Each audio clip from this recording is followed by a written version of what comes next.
There's something different about owning a Chevy Cobalt.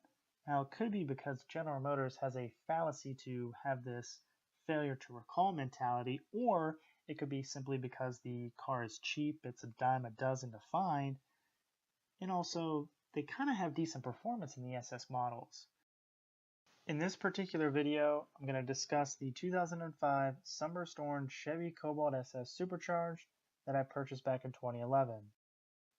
When I purchased it, the car was nearly almost all stock, minus a shorty antenna, which obviously is a minimal mod, and some basic tint. I want to say 35% up front and 20% on the rears. Now, the vehicle was a little over 5 years old when I purchased it, but it still had relatively lower miles. But like anything, in a certain community, like Cobalt communities, it's easy to find friends. And that I did. So one of the first things I did, because it was my daily driver, I purchased some 17-inch rims from a SS naturally aspirated that were polished, wrapped in Blizzak tires for the winter.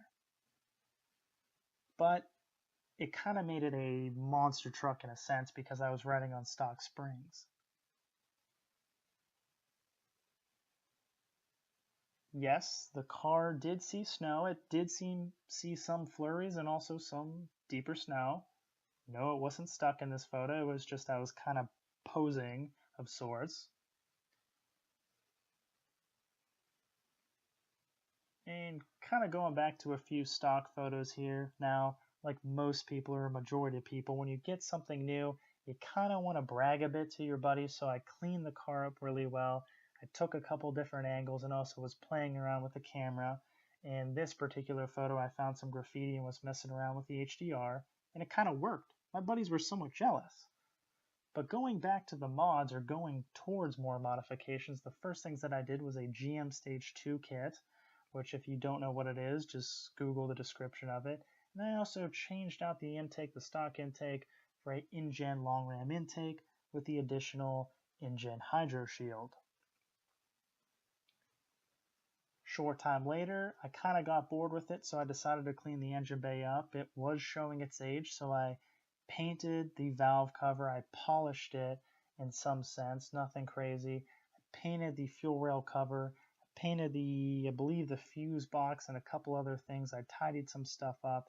And if you notice in this photo, the supercharger isn't painted. Well, that's because I eventually wanted to go towards a hair-up TVS supercharger, which, well, unfortunately never happened. Big thing in the Cobalt community is going what's called wingless. So for a couple days I pulled the wing off and I decided to drive it around, get a feel for it, but I thought it kind of looked silly on stock wheels and stock suspension, so as a result I just kind of threw the wing back on. Speaking of suspension and wheels, next thing I decided to do was ditch the OEM flaking supercharged wheels, and I got a set of 10-spoke Cobalt turbo wheels. But I didn't have them on long before a local Cobalt guy noticed them and made me an offer I couldn't refuse. So what I did after the fact was I ended up buying a used set of ASA 18-inch wheels for cheap off Craigslist. Why did I like them? Well, because honestly they were kind of hated upon. So here you can see after some time I had to do some maintenance. I did inner and outer tie rod ends, brakes all the way around, and I added some go fast goodies. I went with a ZZP Stage 3 heat exchanger, secondary to the original, so I kept both. At the same time I also threw in a turbocharged grille with a Camaro SS emblem. After completing the required maintenance and my short list of modifications I set out to do to the car, I still had some money left over. I tossed around the idea of, again, throwing a hair-up supercharger on it, along with supporting mods, but at the end of the day, I'm putting more money into a Cobalt.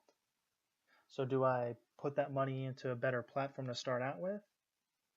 Well, at this point, I wasn't ready to accept that, so I put a little more into it, and I ditched the all-black leather supercharged interior, and I found a great price on a turbo Cobalt interior, the two-tone light gray and black.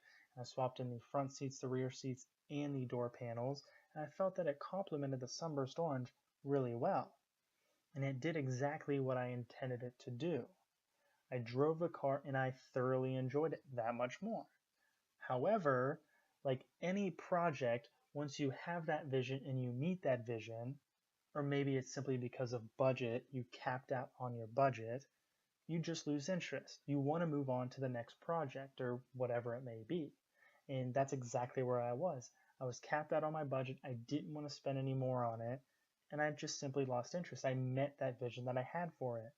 So my only thing I could do was just cut ties with it. So I posted it on Craigslist, not expecting to make any money, but at the same time, I wasn't going to lose any money because if that was the case, I would have just kept the car. So fortunately, I sold it for my asking price. I sold it locally and I sold it to somebody I knew, or at least I thought I knew. The person who I sold it to did a number on the car. They rear-ended a car, spun it out, consequently a truck rear-ended him, sending it directly into a ditch and almost flipping it, totaling the car. Mind you, it had less than 4 months of ownership from him, less than 3,500 miles put on from him. So here's where the history of my 05 Cobalt ends. I'm saddened to say this. It is gone but not forgotten. In the future, I will own another one of these cars. I promise you that. In the meantime, don't let General Motors scare you away with their failure to recall these models. Thanks for watching.